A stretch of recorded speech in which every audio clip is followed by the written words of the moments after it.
Bien, je pense qu'aujourd'hui, j'aimerais mieux parler d'un sujet qui est plus important. Euh, je vais parler sur la sanctification du corps. Pourquoi j'ai voulu parler de ce sujet? Parce que aujourd'hui, quand nous parlons du corps de l'homme, beaucoup de gens ne donnent plus l'importance dans le corps.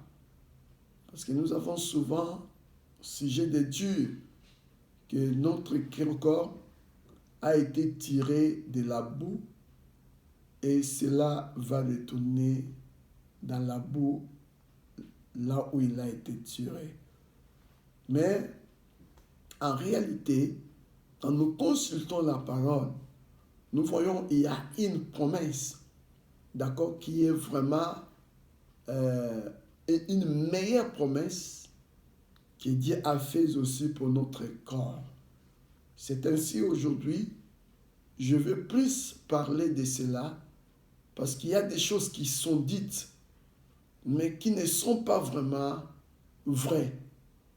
Et vous savez, aujourd'hui, nous avons pris la pensée des hommes ou des paroles des hommes et nous avons pris la parole des hommes et nous avons fait de cela comme quelque chose, d'accord, d'évidence. Mais en réalité, tu verras que les paroles des hommes sont toujours faillibles.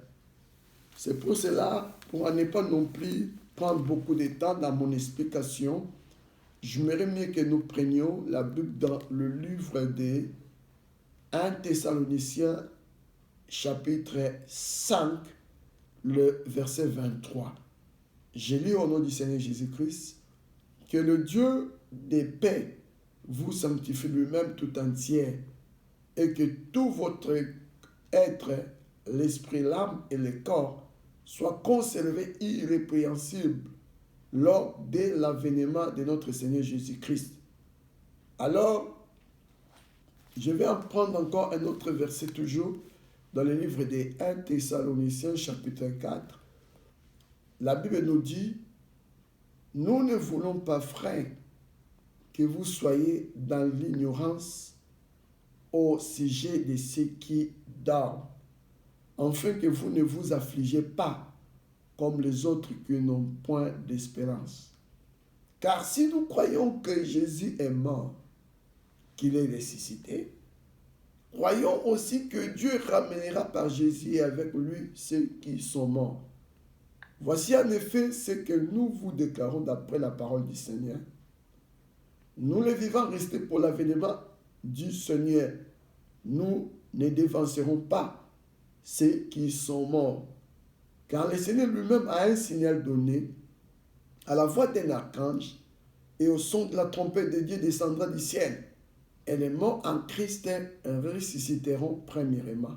Ensuite, nous les vivants qui serons restés, nous serons tous ensemble enlevés avec eux sur des nuées à la rencontre du Seigneur dans les airs. Et ainsi, nous serons toujours avec le Seigneur. Consolez-vous les uns les autres par ces paroles, paroles du Seigneur. Ici, par contre, quand nous lisons dans 1 Thessaloniciens chapitre 5, la Bible nous appelle ici à la sanctification. La Bible dit que Dieu de paix vous sanctifie lui-même tout entier et que tout votre être, on nous explique maintenant notre être est composé en quoi? On nous parle esprit, l'âme et le corps. Là, on voit l'ensemble des trois choses-là, c'est là qui compose notre être. Donc, notre être est composé de l'esprit, l'âme et le corps. La Bible maintenant nous appelle à la sanctification de tout notre être. Cela veut dire l'âme, l'esprit et le corps devaient être sanctifiés. Mais la Bible dit quoi? Notre être tout entier devait être sanctifié, qui consiste à l'esprit, l'âme et le corps. Pourquoi? La Bible parle pour que cela soit conservé irrépréhensible lors dès l'avènement de notre Seigneur Jésus-Christ. Donc, nous savons ici, on nous parle pour ce qui concerne l'avènement de notre Seigneur Jésus-Christ aussi. Donc, comme la Bible dit, et nous savons bien, mes bien-aimés, que notre Seigneur Jésus-Christ, il était parti. Mais il avait promis qu'il allait revenir. Dans Jean chapitre 14, le verset 1 là-bas, il parle des promesses que nous lisons toujours. Écoutez, il a dit que votre cœur ne se trouble point, pardon. Croyez en Dieu et croyez en moi. Il y a plusieurs demeures dans la maison de mon Père. Si cela n'était pas, je vous l'aurais dit. Le Seigneur a dit, je vais vous préparer une place. Et lorsque je m'en serai allé et que je vous aurai préparé une place, je reviendrai et je vous prendrai avec moi, en fait que là où je suis, vous y soyez aussi. Le Seigneur avait promis qu'il allait partir. Mais ici, il est en train de nous dire le pourquoi il veut partir. Parce que le Seigneur, il a voulu nous quitter pour faire quelque chose de très important. D'y aller nous préparer, d'accord, une demeure éternelle. Là où nous allons passer l'éternité avec notre Dieu.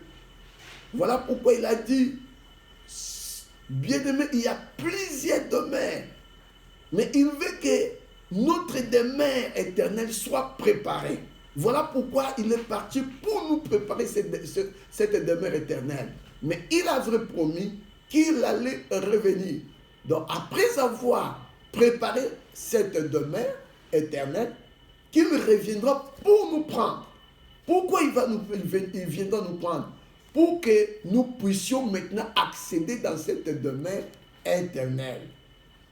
Alors, maintenant, dans 1 Thessaloniciens, là où nous sommes, c'est pour ça qu'on nous parle maintenant de cet avènement, de son retour, le retour de notre Seigneur Jésus-Christ, parce qu'il avait promis qu'il allait revenir nous prendre.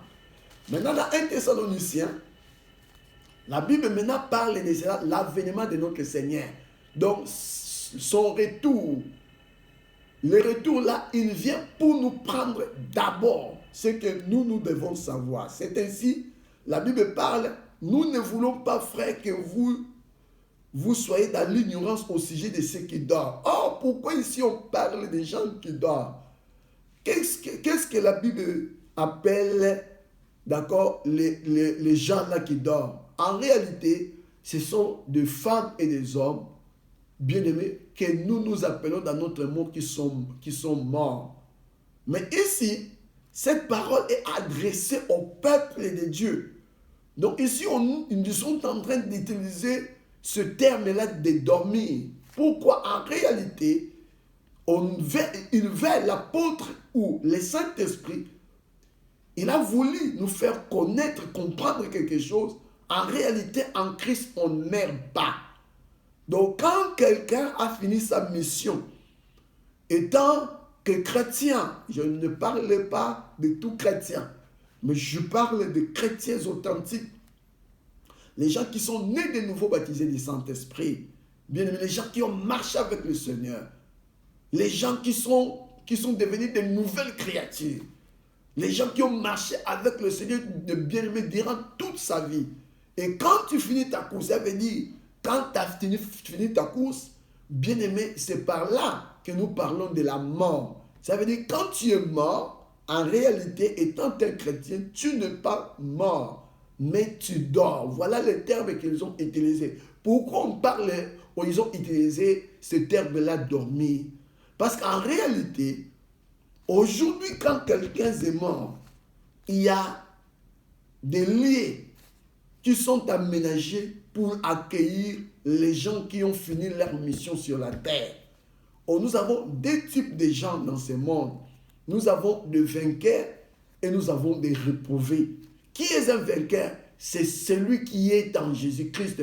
Toute personne qui est en Christ, qui a marché avec le Seigneur, quand il finit sa mission étant qu'un vainqueur.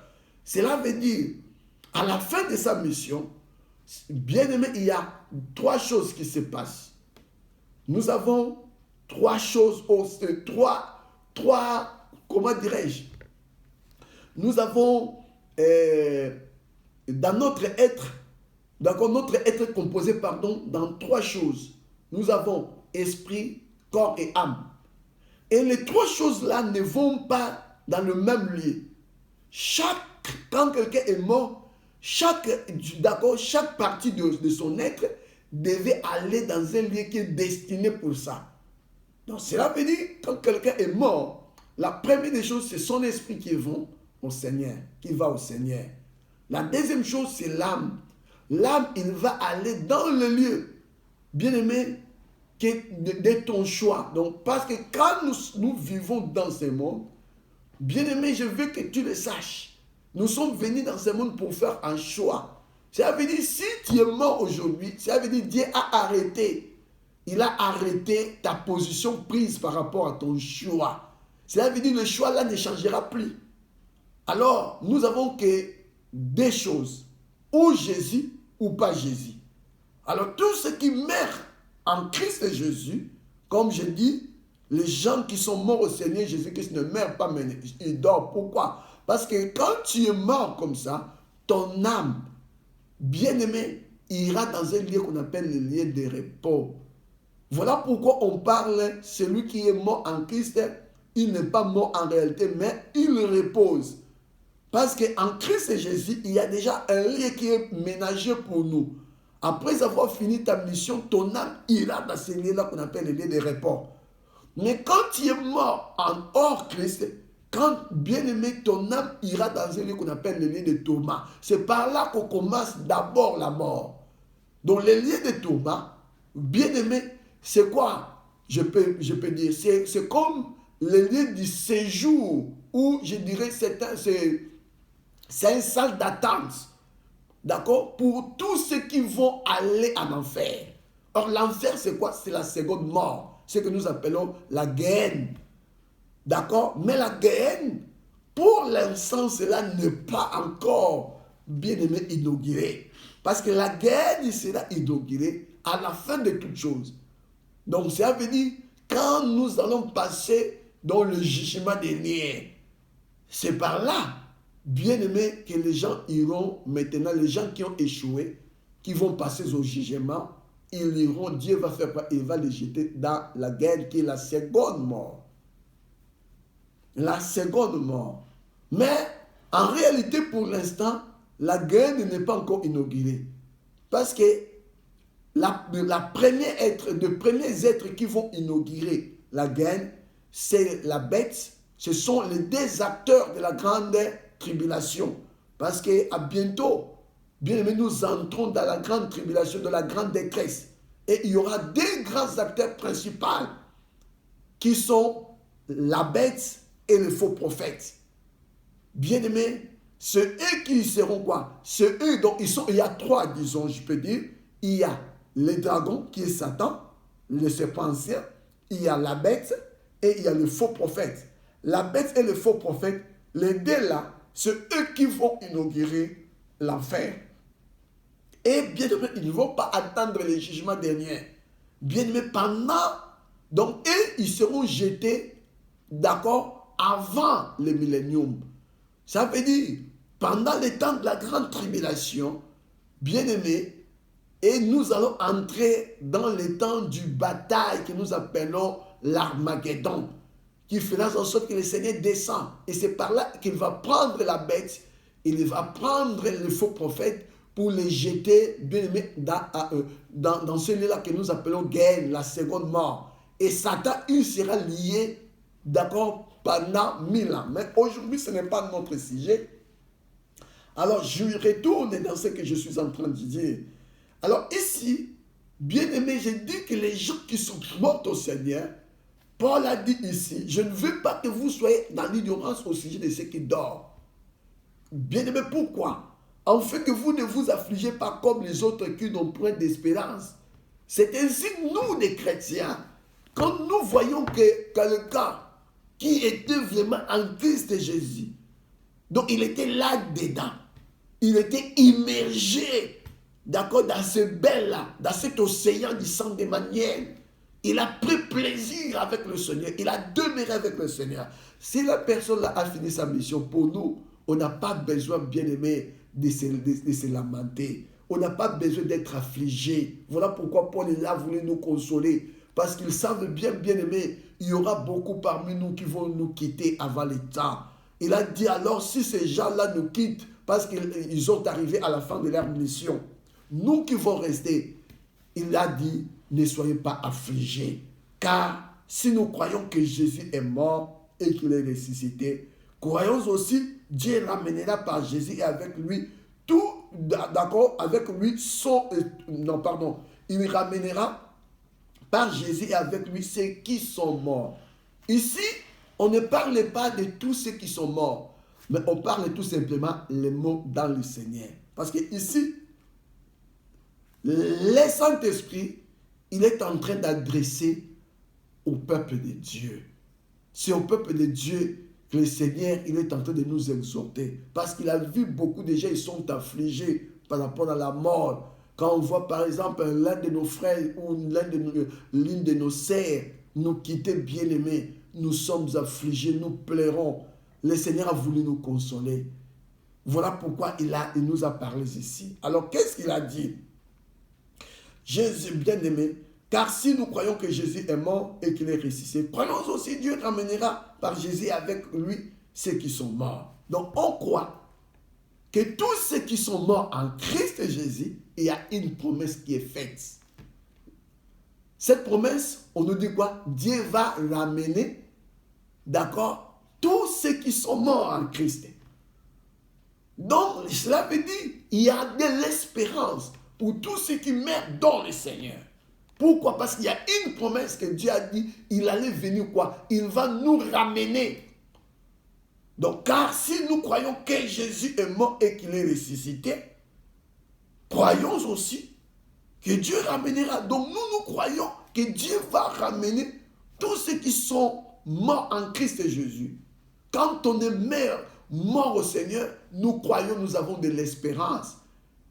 Si bien aimé, on ne va pas non plus avoir de l'espérance si Jésus n'a pas ressuscité.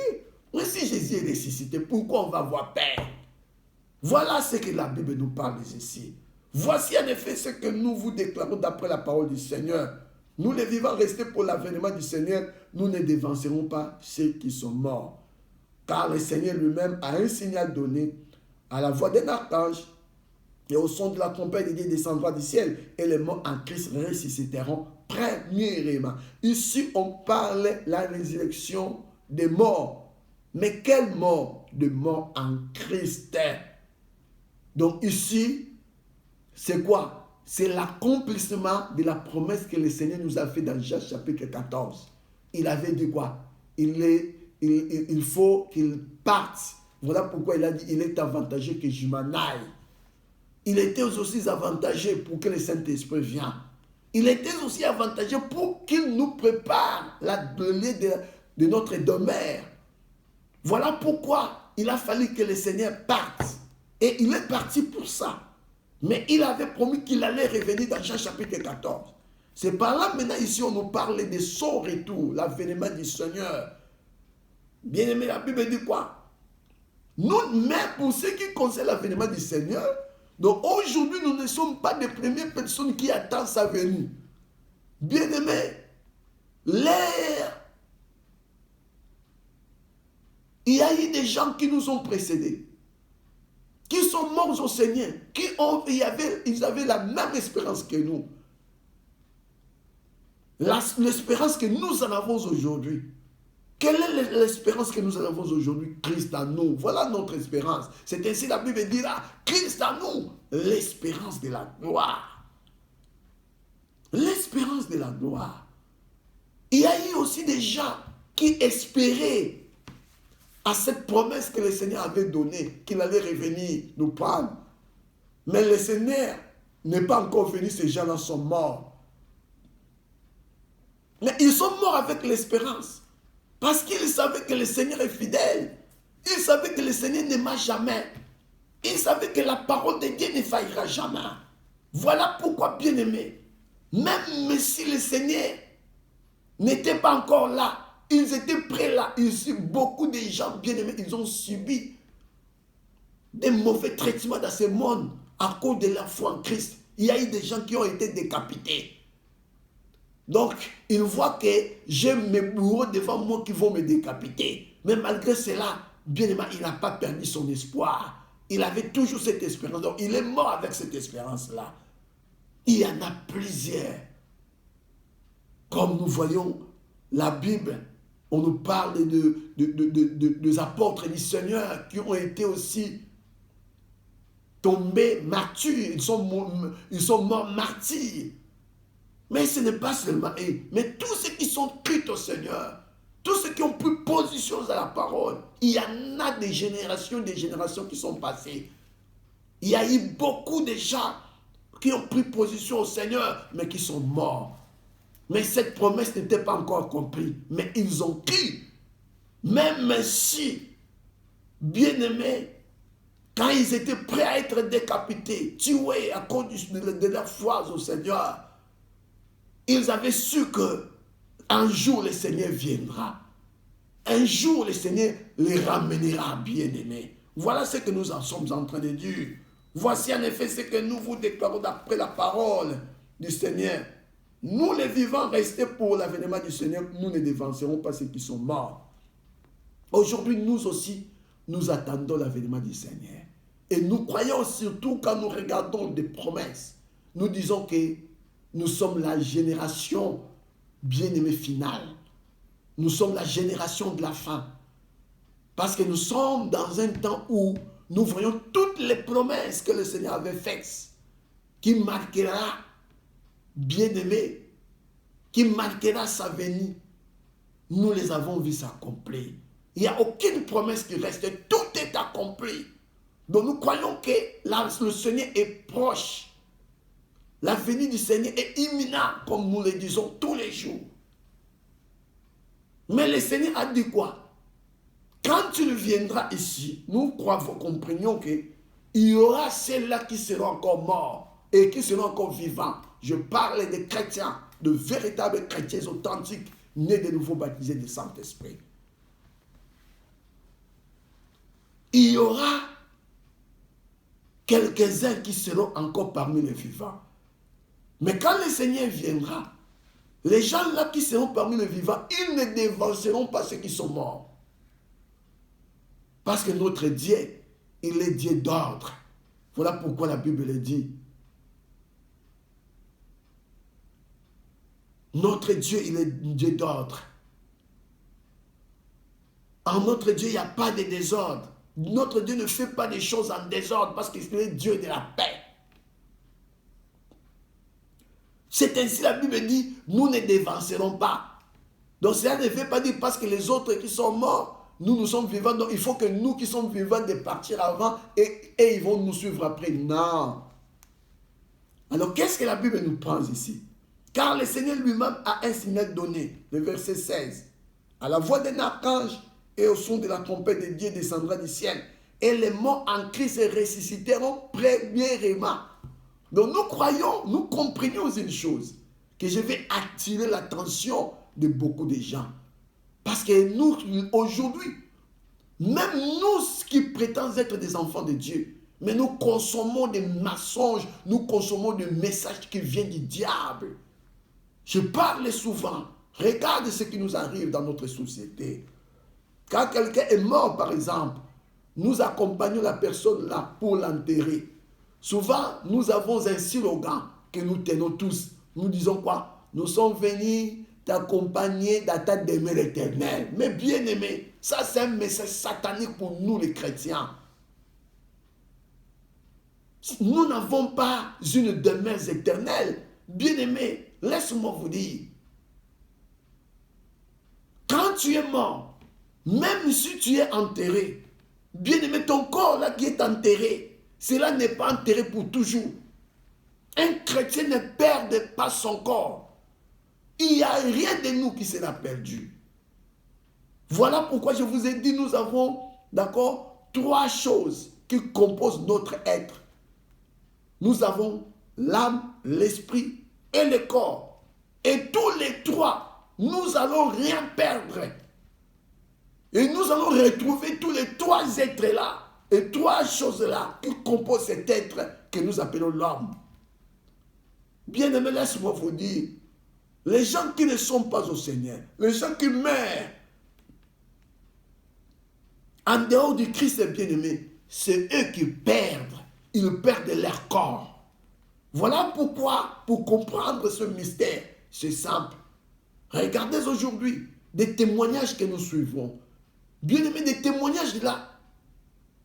Pourquoi nous prenions, pourquoi aujourd'hui Dieu a permis que nous puissions accéder dans tous ces témoignages que nous attendons? La Bible dit, les témoignages de l'Éternel est véritable. Il rend sage l'ignorant.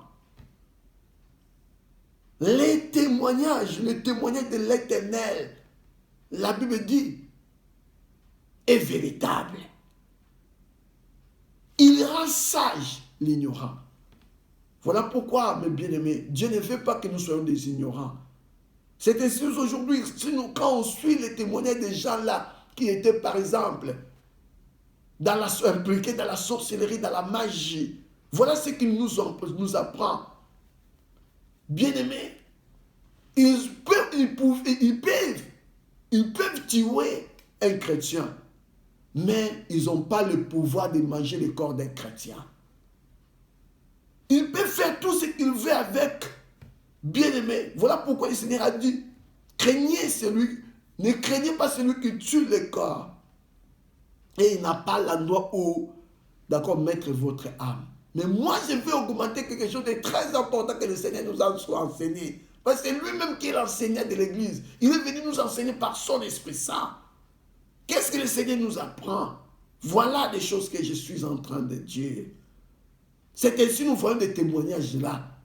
C'est pour nous tirer dans l'ignorance. Parce que l'ignorance n'est pas bon pour l'homme. La Bible dit, mon peuple est détruit faute de la connaissance. Je ne veux pas que vous soyez dans l'ignorance au sujet de ceux qui dorment. Ne prenez pas non plus les discours des gens du monde. Ne faut jamais fier dans leurs slogans. Quand ils disent, nous sommes venus t'accompagner dans ta demeure éternelle, pas pour nous. C'est ainsi les gens là qui sont venus dans la sorcellerie magie. Ils le disent. Souvent quand ils vont par exemple dans le monde des cimetières pour récupérer les corps de ceux qui sont morts. Ces gens-là n'osent pas toucher dans, comment dirais-je, là où ils sont enterrés, un vrai chrétien authentique. C'est par là qu'ils reconnaissent que celui qui est mort, il n'est pas le nôtre. Pourquoi? Parce que s'ils osent de faire des incantations dans ton tombeau pour te tirer, bien-aimé, pour te tirer dans ton tombeau, bien-aimé, il y a du feu. Parce que ton corps est quoi? Est gardé. Le corps de tout chrétien, bien-aimé, cela est gardé et préservé. Pourquoi? Parce que le Seigneur les a préservés pour ces grands jours. Le jour de l'avènement du Seigneur.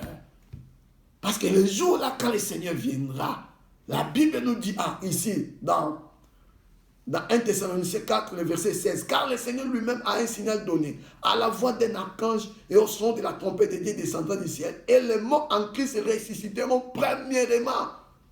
Donc on comprend, les gens qui sont morts au Seigneur, bien-aimés, les jours de l'avènement du Seigneur Jésus, la Bible dit, le Seigneur a un signal donné, à la voix d'un archange et au son de la trompette de Dieu. La Bible dit, les morts en Christ, donc les gens qui sont morts au Seigneur, ils vont entendre la trompette là. Ils vont entendre le cri là. Et ce cri là, qui fera en sorte, bien aimé, les gens là qui sont morts au Seigneur, de faire quoi? De ressusciter premièrement. Voilà comment les choses vont être. Comment la façon dont Dieu a établi des choses. La première des choses, quand le Seigneur viendra, on nous parle de la résurrection des morts, les morts en Christ. Les morts en Christ ressusciteront premièrement. Le verset 17, la Bible dit, ensuite, nous les vivants qui seront restés, nous serons tous ensemble enlevés avec et sur les nuées à la rencontre du Seigneur dans les airs. Ainsi, nous serons toujours avec le Seigneur. On parle maintenant, nous les vivants. Nous les vivants qui serons restés, donc les vivants en Christ, nous serons tous ensemble enlevés. Mais comment des choses là vont se faire maintenant? Le verset 17. Alors pour comprendre le verset 17, on va aller maintenant dans 1 Corinthiens chapitre 15. Je commence par le verset 50.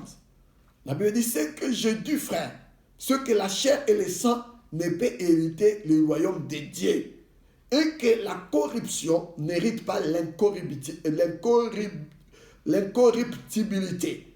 Voici, je vous dis un mystère. Nous ne mourrons pas tous. Voilà ce que l'apôtre appelle ici un mystère. Le mystère bien-aimé pour le jour, le mystère qui est caché, le mystère qui vont être accomplis, d'accord, dans le jour du Seigneur, le jour de son avènement.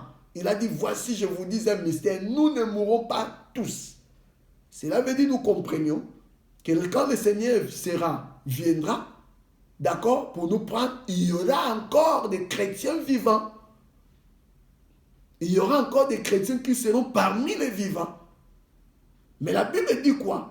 Nous ne serons pas tous. Donc il y aura ceux-là qui sont morts et il y aura ceux-là qui sont vivants. Mais tous nous serons changés. Dans 1 Thessaloniciens, on nous dit des choses comme la première des choses, ce sont des mots qui vont ressusciter. Pour réjouir de maintenant ceux qui sont vivants. Première chose, les morts en Christ vont ressusciter pour rejoindre le vivant en Christ. Et ensemble, la Bible dit quoi? Nous serons changés. Pourquoi on va être changés? Parce que la Bible dit, c'est que j'ai dit, frère, c'est que la chair et le sang ne peuvent éviter le royaume de Dieu. Donc, les corps-là, comme ces corps-là ne peuvent pas hériter le royaume de Dieu, il a fallu quoi? Amen. Dieu a fait en sorte que nous ne puissions pas perdre les corps. Il y a des choses. Ces corps-là ne peuvent pas hériter le royaume des cieux. Mais nous ne pouvons pas aussi perdre ces corps. C'est ainsi. Dieu a voulu que nous puissions récupérer d'abord notre corps. Après avoir récupéré notre corps, alors qu'est-ce que nous allons faire? Ce corps-là va être changé. Donc on ne va pas perdre ce corps, mais le corps-là va connaître quoi? Les changements.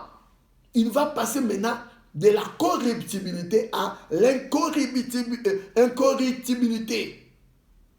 Donc nous allons passer du corps corruptible, d'accord, au corps incorruptible. Voilà ce qui va passer. Et quand maintenant nous serons revêtus ce corps incorruptible, bien aimé, c'est par là que nous allons trouver maintenant la puissance d'enlèvement. Donc cela veut dire, le corps incorruptible là, c'est un corps qui va nous permettre maintenant de faire quoi? À monter au ciel. À monter au ciel à la rencontre du Seigneur. Voilà ce qui va passer. C'est ainsi dans 1 Thessaloniciens chapitre 5, le verset 23. Le Seigneur nous demande une chose de très importante. Il a dit que le Dieu ne peut vous sanctifier lui-même tout entière et que tout votre être, esprit, l'âme et le corps soient conservés irrépréhensibles lors de l'avènement de notre Seigneur Jésus-Christ. Donc on nous appelle, bien-aimés, à la sanctification de tout notre être, corps, âme et esprit. La Bible dit qu'on devait la garder irrépréhensible. Pourquoi? Parce que si ton âme est répréhensible, cela t'empêchera l'enlèvement. Si ton corps est répréhensible, cela t'empêchera l'enlèvement. Si ton esprit est répréhensible, cela t'empêchera l'enlèvement. Voilà pourquoi nous sommes priés, bien-aimés, de faire quoi? De vivre cette vie de sanctification. Et la Bible nous appelle à la sanctification. La sanctification du corps. Aujourd'hui, je vais parler seulement sur le corps. La sanctification du corps. Donc nous sommes priés, bien-aimés, à conserver notre corps pur. On parle de la sanctification. Donc notre corps devait être quoi? Sanctifié. Oh, qu'est-ce que nous appelons la sanctification? Bien-aimés, laisse-moi vous dire. Nous allons comprendre aujourd'hui, en réalité, la sanctification. C'est quoi? Nous avons trois choses. Nous avons la sanctification, la justification, la sanctification Et la troisième chose, le Saint-Esprit, nous, ce que nous appelons le baptême du Saint-Esprit, la vie. Parce que quand on parle du Saint-Esprit, on voit la vie. Voilà pourquoi nous parlons de l'enlèvement. La première des choses, Jésus-Christ, quand il est venu, Jésus-Christ, quand il est venu, la première des choses, il est venu faire quelque chose de très important. Qu'est-ce que Jésus-Christ est venu faire? Il est venu d'abord nous justifier. Je parle de la justification. Je veux que vous compreniez cela. Qu'est-ce que nous appelons la justification? Quand on dit quelqu'un est justifié, ça veut dire quoi? Quelqu'un est innocenté. La justification, c'est ça. Or, nous sommes justifiés par quoi? Par la mort du Seigneur. C'est lui qui s'est livré pour nous. Il a donné sa vie à rançon pour nous. Il a pris notre place. C'est nous qui étions des coupables. Mais qu'est-ce que le Seigneur a fait, mes bien-aimés? Le Seigneur a pris notre place. C'est ainsi la Bible parle dans Ésaïe 53, le verset 6. Nous étions tous des rencontres des brebis. Chacun suivait sa propre voie. Excusez-moi. L'Éternel a fait retomber sur lui l'iniquité de nous tous. Il a fallu que l'iniquité de nous tous tombe sur lui. Donc de prendre maintenant notre place. Il s'est chargé de nos péchés. Il a pris tout ce qui était en toi, le péché qui était en toi, il a porté ça sur lui. C'est ainsi la Bible dit, le châtiment qui nous donne la paix est tombé sur lui. Il a pris ça sur lui. Il a pris le jugement sur lui. Le jugement qui devait tomber sur nous. C'est que nous, on devait payer comme salaire. Parce que la Bible dit, le salaire du péché, c'est la mort. C'était nous qui étions appelés à la mort à cause, bien aimé, de nos œuvres mortes. Mais Jésus-Christ, il est venu faire il est venu prendre notre place. Et quand il a pris notre place, il nous a donné, d'accord, la sienne. En notre Jésus, notre Seigneur, il était juste. La Bible dit dans sa bouche, il n'a point sorti des mensonges. Lui qui n'a pas commis le péché. Donc il était innocent. Il a changé sa vie. Il a pris notre culpabilité et il nous a donné maintenant son innocence. Et tout cela s'accomplit à nous quand on croise à lui. Quand tu le reçois dans ta vie, comme la Bible dit dans Jean chapitre 1, verset 12, à tous ceux qui l'ont reçu, à ceux qui croient son nom, elle a donné le pouvoir de devenir enfant de Dieu. Donc quand on croise à lui, c'est par là maintenant, ces choses s'accomplissent à toi. Donc ça veut dire, Jésus-Christ te donne maintenant son innocence. Il a pris maintenant ta place à toi. Maintenant, on nous appelle maintenant dans la vie de la justification. La justification, c'est quoi, mes frères? C'est de garder l'innocence là. Ça veut dire, Jésus-Christ, il nous a donné l'innocence. Donc, il nous a rendu des innocents. Il nous a innocentés. Parce que lui, il a porté sur lui nos péchés. Maintenant, qu'est-ce que nous sommes appelés? Nous sommes appelés à faire? De garder maintenant cette innocence-là. Or, l'innocence de Jésus était due par rapport à quoi? Son innocence était due par rapport, d'accord, à sa vie. La Bible dit, dans sa bouche, il n'y a point sorti de mensonges. Lui qui n'a pas commis le péché. Donc, quand on parle de Jésus-Christ, il était innocent parce qu'il n'a pas péché. Maintenant, on nous appelle maintenant de faire quoi? D'amener cette vie-là. Alors, maintenant, quand maintenant on garde cette innocence-là, voilà ce que nous appelons la sanctification. Donc c'est la continuité de l'innocence, la continuité de cette vie d'innocence, pardon. Tu devais marcher maintenant à l'innocence. Or, pour pouvoir marcher dans cette vie, pour conserver cette innocence, cela nous demande la mise en pratique, la parole de Dieu. C'est ainsi, le Seigneur dira dans Jean chapitre 17, il a dit, Père, sanctifie-le par ta vérité, car ta parole est la vérité. On comprend bien aimé, quand nous parlons de la vie de la sanctification, c'est la vie de la parole. Donc on nous a appelés maintenant quoi? À l'application de la parole. L'application. Or, on demande maintenant, dans notre corps aussi, on devait conserver notre corps irrépréhensible. Or, pour conserver notre corps irrépréhensible, on nous appelle quoi? On nous appelle à la vie de la sanctification. C'est ainsi la Bible dit que le Dieu de paix vous sanctifie lui-même. Comment Dieu a fait pour nous sanctifier? Bien-aimé, il a pris seulement la vie qui était en Jésus. Il a mis à nous. Donc quand on croise au Seigneur Jésus-Christ, l'échange là que nous faisons, c'est l'échange de la vie. Jésus-Christ, il prend ta vie. Voilà la cause de sa condamnation. Et toi, tu prends la vie de Jésus. Et quand nous parlons de la vie de Jésus, bien-aimé, nous voyons le Saint-Esprit. Parce que le Saint-Esprit est venu habiter dans le corps du Christ. C'est lui qui a fait en sorte que Jésus-Christ ne pêche pas. Le Saint-Esprit de Dieu. Quand le Saint-Esprit vient à toi, voilà comment le Seigneur a fait pour nous sanctifier. Il nous a donné quelque chose de très important. Donc on comprend en réalité quand nous parlons de la sanctification, on voit quoi? On voit le Saint-Esprit en œuvre. Le Saint-Esprit en œuvre. Bien-aimés, laisse-moi vous dire, la Bible dit dans Romains chapitre 8, écoutez ce que la Bible dit. Romains chapitre 8. La Bible dit quoi?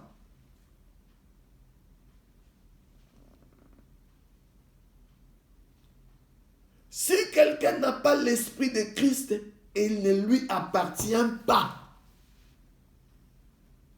Donc on comprend. Appartenir à Jésus. Voilà pourquoi on parle les morts en Christ. Voilà pourquoi nous parlons les vivants en Christ. Donc quand nous parlons les vivants là et les morts en Christ là, ce sont ceux-là, bien aimés, qui ont reçu l'esprit de Christ.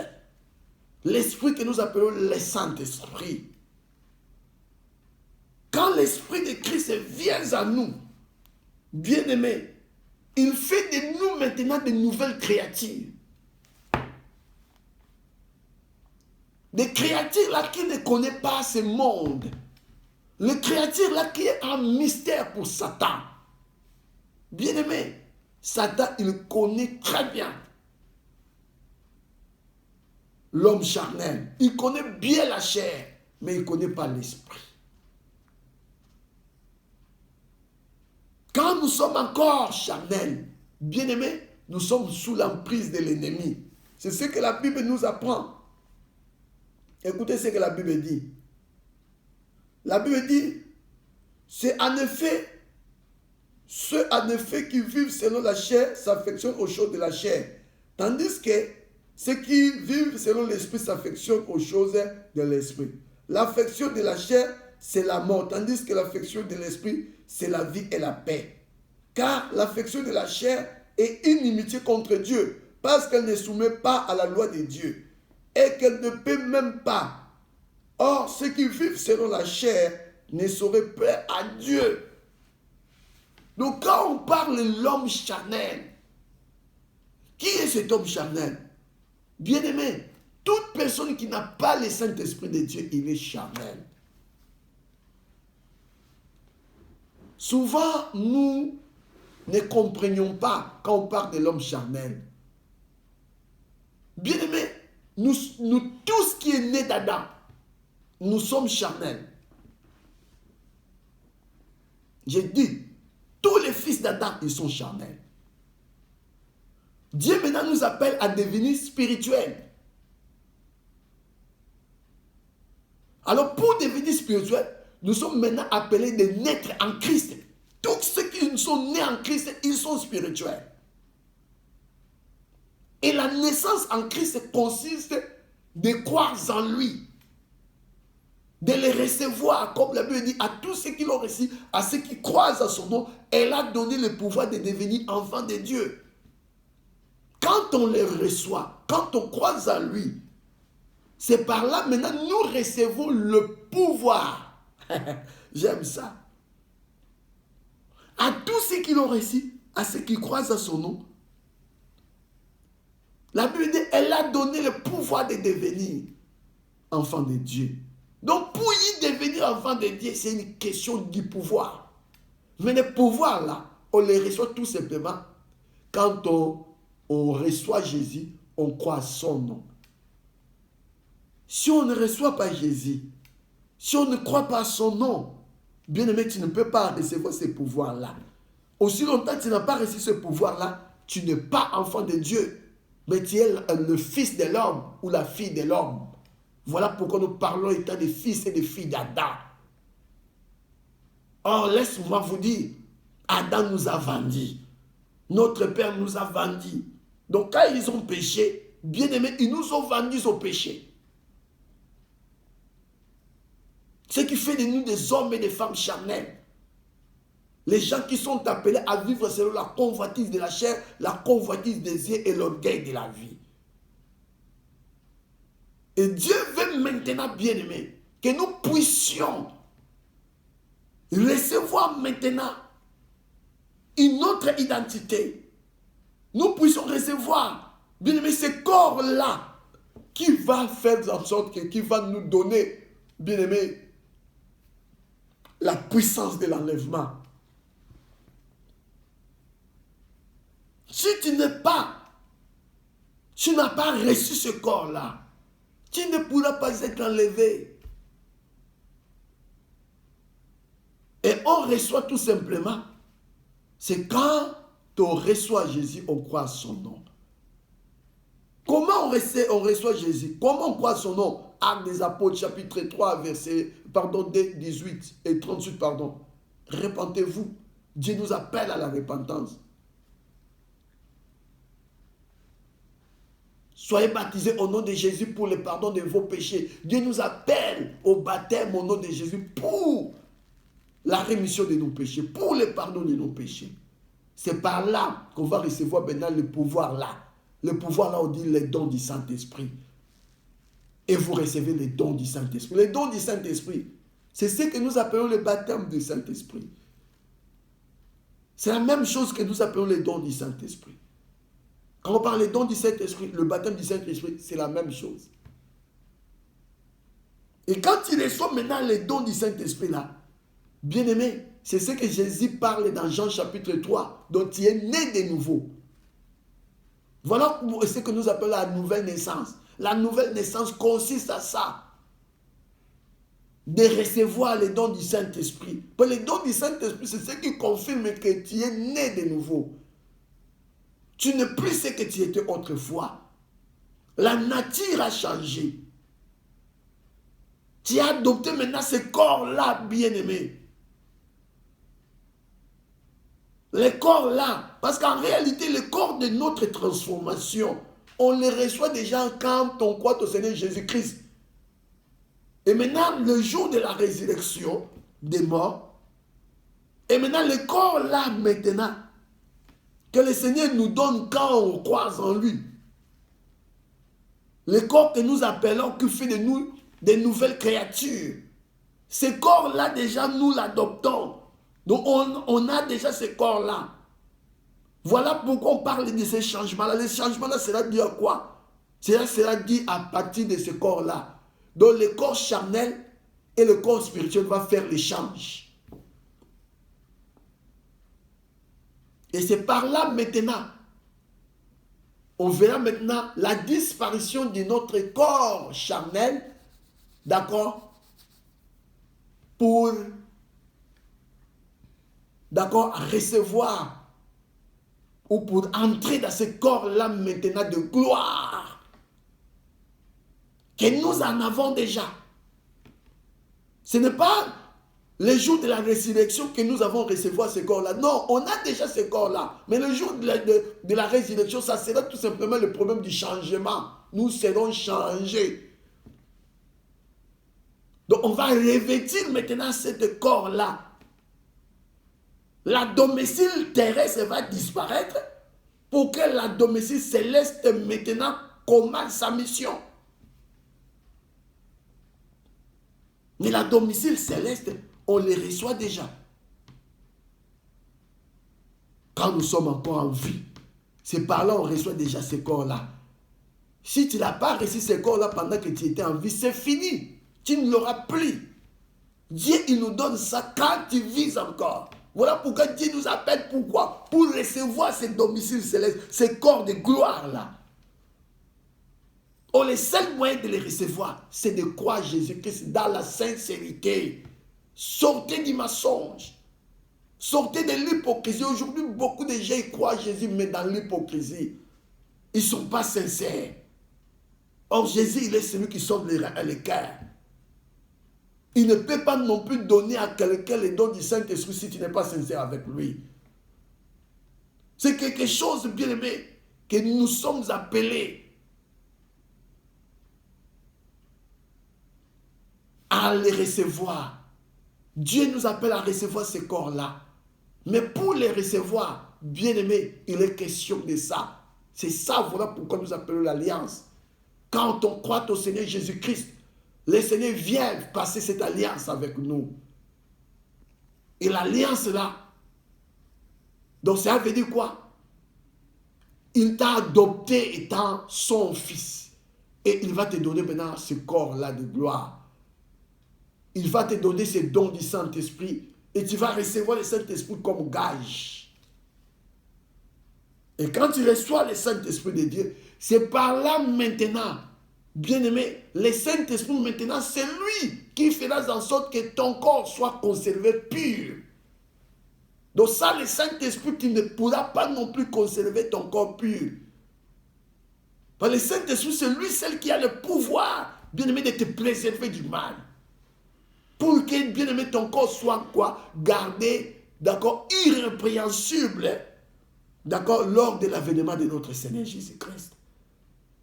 Et non seulement ton corps, mais ton âme avec ton esprit. Le Saint-Esprit viendra, c'est lui qui sera en œuvre. C'est lui qui fera en sorte, bien-aimé, que ton corps, âme et esprit soient conservés purs. Pourquoi? Parce que pour ce qui concerne la conservation de notre âme, corps et esprit, bien-aimé, il est question du Saint-Esprit. Quand le Seigneur vient te donner, vient t'innocenter, te justifier. Si tu es justifié par le Seigneur, le Saint-Esprit maintenant, c'est lui qui fera en sorte maintenant que tu conserves ce corps pur. Voilà pourquoi nous parlons de la vie de la sanctification. C'est la vie de la parole.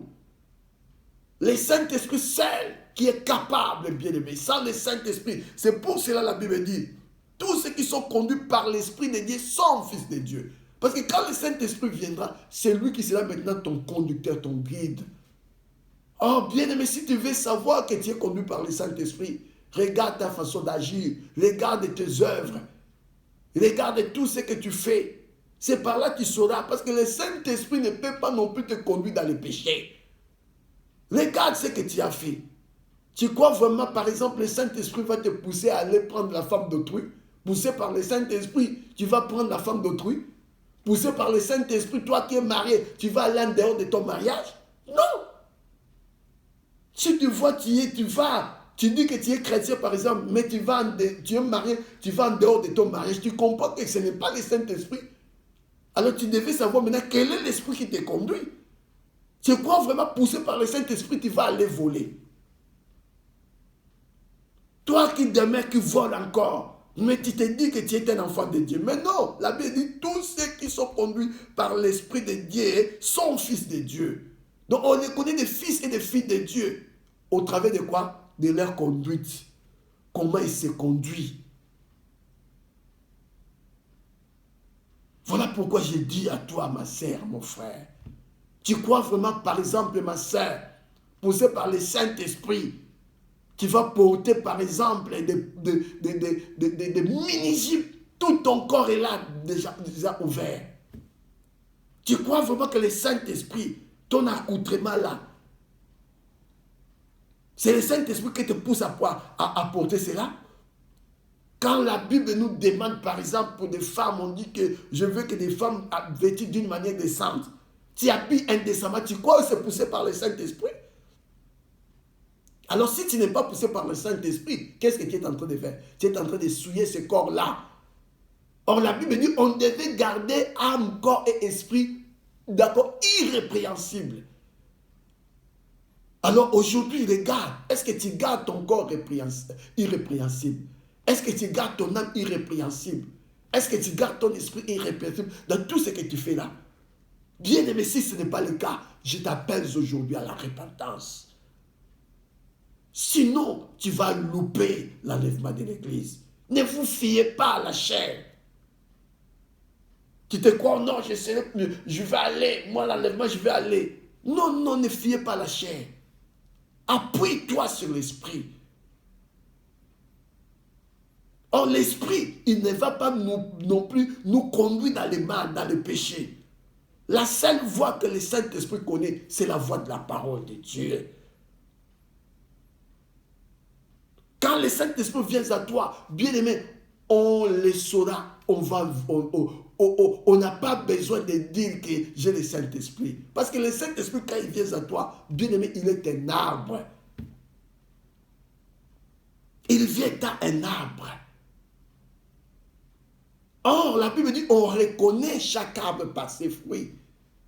C'est ainsi on dit, les fruits de l'esprit est l'amour, la bénédiction, la bonté, la joie, la maîtrise de soi, la patience. Voilà des choses que le Saint-Esprit produit quand il vient à nous. La fidélité. La fidélité avec Dieu, avec la parole de Dieu. Tout ça, ce sont des fruits que produit le Saint-Esprit à nous. Alors regarde maintenant les fruits que tu es en train de produire. Et c'est poussé par le Saint-Esprit. C'est le Saint-Esprit qui le produit en toi. Alors si ce n'est pas le Saint-Esprit, Dieu t'appelle aujourd'hui, bien-aimé, de la voir. Sinon, parce que c'est lui la puissance de l'enlèvement. C'est lui qui fera en sorte, bien-aimé, que nous soyons enlevés. Ça, le Saint-Esprit ne sera pas enlevé. Nous voulons revêtir ce domicile céleste. Nous voulons devenir de nouvelles créatures. On l'a bien dit, si quelqu'un est en Christ, il est une nouvelle créature. En Christ, nous sommes de nouvelles créatures. Or, la Bible dit, bien-aimé, si quelqu'un n'a pas l'esprit de Christ, il ne lui appartient pas. Regarde, est-ce que j'ai l'esprit de Christ? Si tu veux savoir, regarde les fruits que tu portes. Regarde les fruits. Bien-aimé, c'est aujourd'hui de revenir. Ne vous fiez pas à la chair. Tu vas louper quelque chose de très important. Nous parlons du retour de Jésus. Le retour du Christ est imminent. Le retour du Christ est imminent. Voilà un Corinthien. La Bible, nous serons tous changés. Le changement là consiste à ce corps-là. Le corps de gloire que tu devais recevoir aujourd'hui quand tu vis encore. Et ce jour-là, quand ton corps, quand le Seigneur viendra, il faut maintenant que les changements-là soient faits. Alors les changements-là, pour que cela se réalise, il faut avoir ce corps-là d'abord. Si tu n'as pas ce corps-là, comment tu vas se transformer? Comment tu vas changer? Voilà pourquoi les autres ne vont pas ressusciter. Parce qu'ils n'ont pas reçu ce corps-là quand ils étaient encore en vie. Les corps-là, on les reçoit tout simplement si tu crois au Seigneur Jésus-Christ. Ne croyez pas à d'autres personnes, ne croyez pas à une religion, ne croyez pas à une église, ne croyez pas à qui que ce soit, c'est en Jésus seul. Si quelqu'un est en Christ, on ne dit pas si quelqu'un est dans la religion christianisme ou islam ou quoi que ce soit, non, en Christ. On nous appelle en Christ, mes bien-aimés. Parce que c'est en Christ qu'on reçoit le pardon du péché pour que nous puissions avoir le don du Saint-Esprit. C'est ainsi, encore 2 Corinthiens, chapitre 5, verset 19, la Bible dit, Dieu était en Christ. Il réconciliait le monde avec lui-même en imputant pour aux hommes les offenses. C'est aujourd'hui, Dieu est en train de se réconcilier avec le monde. Mais la Bible dit, la réconciliation de Dieu avec le monde se fait en Christ. Pas en dehors de Jésus. C'est en Christ que Dieu est en train de se réconcilier avec lui-même. Donc si tu veux se réconcilier avec Dieu, tu devais venir en Christ. Et quand tu viens en Christ, c'est par là maintenant que tu vas adopter ce corps-là. On trouve que ce corps-là en Christ.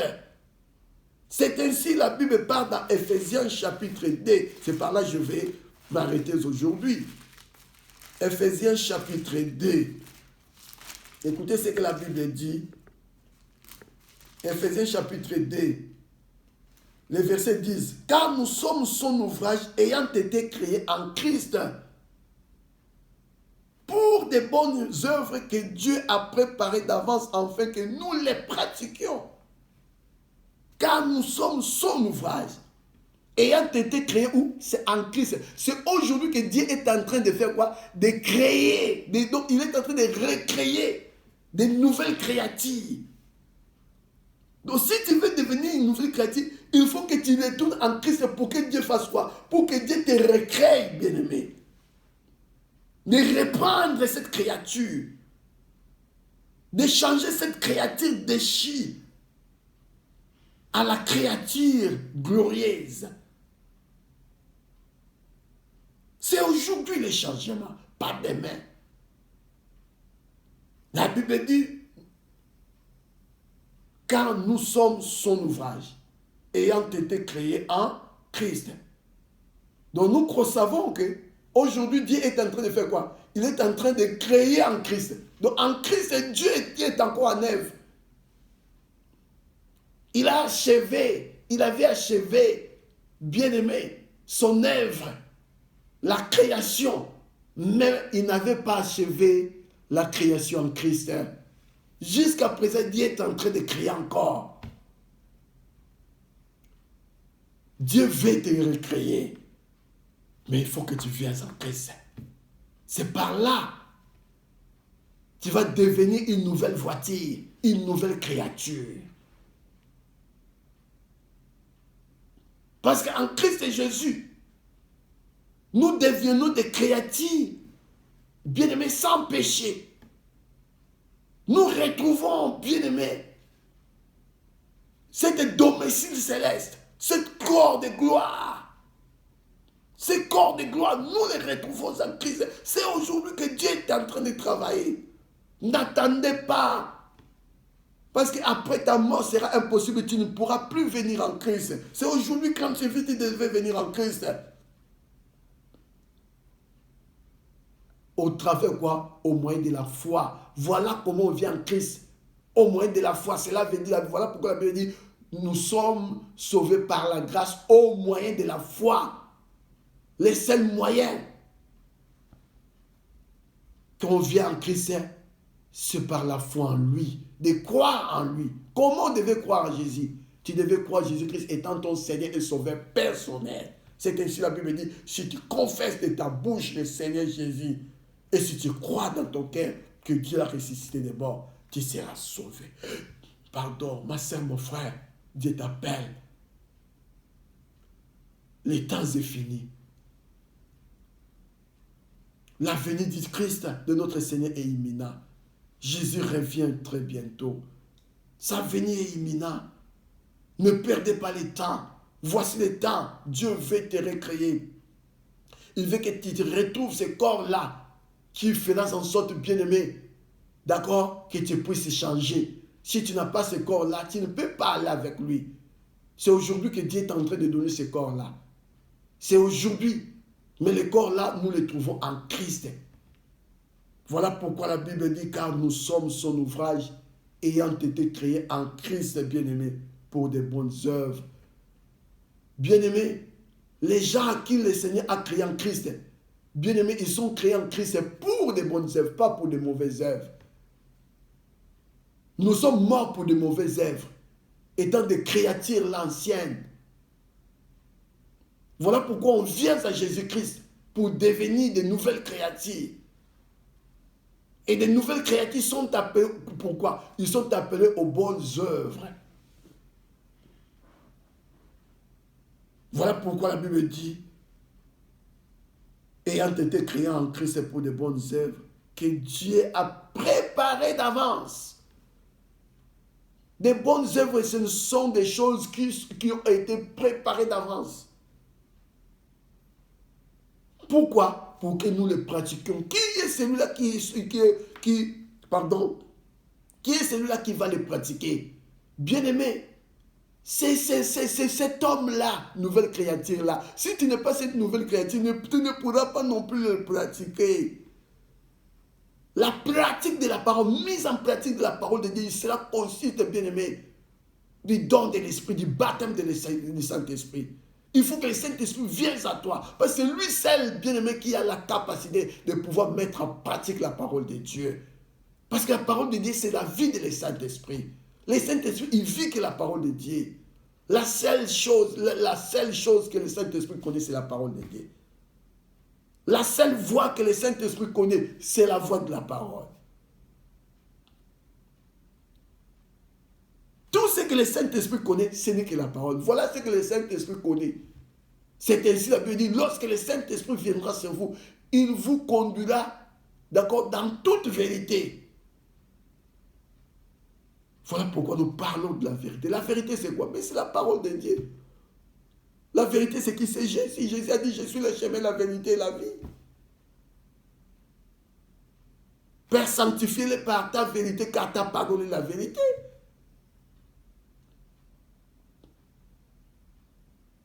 Voilà le Saint-Esprit.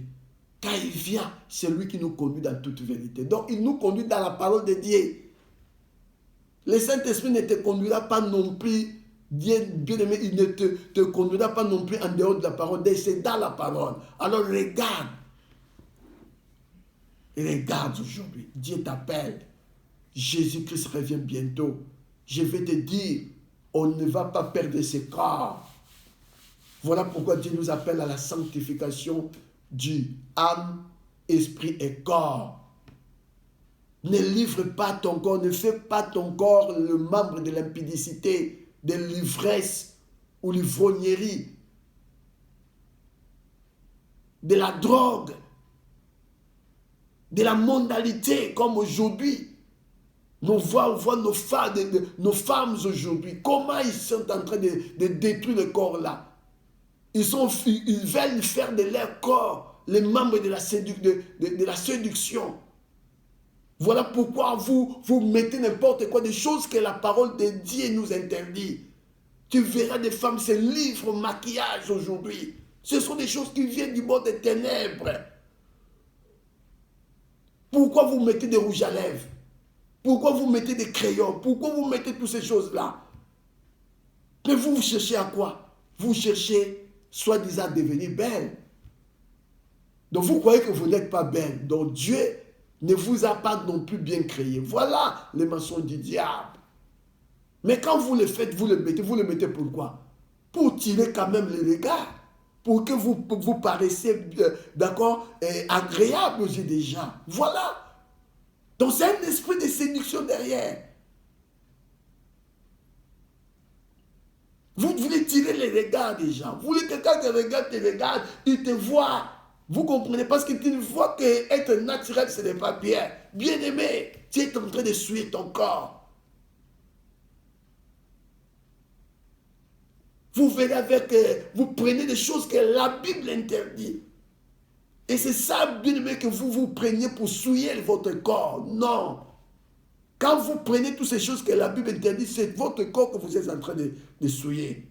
De mettre, par exemple, des mèches, des crayons, tout ça. La Bible interdit. Pourquoi vous le faites? Vous êtes en train de souiller votre corps. De la même manière quand vous tombez dans l'impudicité. De la même manière quand vous vous livrez dans l'alcool, dans les cigarettes. Bien aimé, renoncez à ça. Dieu nous appelle à la sanctification du corps, âme et esprit. Pourquoi? Parce que Jésus revient bientôt. Il faut que ton corps puisse revêtir l'incorruptibilité. Bien-aimé, ne souillez pas ton corps. Jésus t'aime. Aujourd'hui, je veux que tu apprennes une chose. Il ne faut plus jamais accepter, toi étant chrétien, ces proverbes ou ces slogans que les gens tiennent aujourd'hui. Quand ils voient par exemple quelqu'un qui vient de mourir, ne tenez pas cela pour des chrétiens. C'est un message satanique. Pour les gens du monde, oui, parce qu'ils ont perdu pour toujours. Leur corps, ils ont perdu pour toujours. Par les jours de la résurrection, ils ne vont plus retrouver leur corps. Ce sont leurs âmes qui vont se présenter devant Dieu. Mais nous, les chrétiens, non. Corps, âme et esprit, on ne va rien perdre. Seulement notre corps qui va être transformé. Qui va être transformé, changé. Mais avant que notre corps change, il faut d'abord la posséder, la voir avec toi. C'est par là que tu vas changer. Tu ne peux pas changer une chose que tu n'as pas. Il faut la voir pour le changer. Quand tu vas changer quelque chose, mais ce n'est pas avec des paroles. Il faut que la chose là que tu vas changer, il faut la posséder d'abord. Et c'est par là que le changement va se faire facilement. Comment voulez-vous que tu as perdu ton corps le jour du changement, car on dit bien, nous serons changés. Qu'est-ce qui va changer? Mais c'est ton corps là. Tu vas retrouver, parce que les vivants, ils seront encore avec ces corps.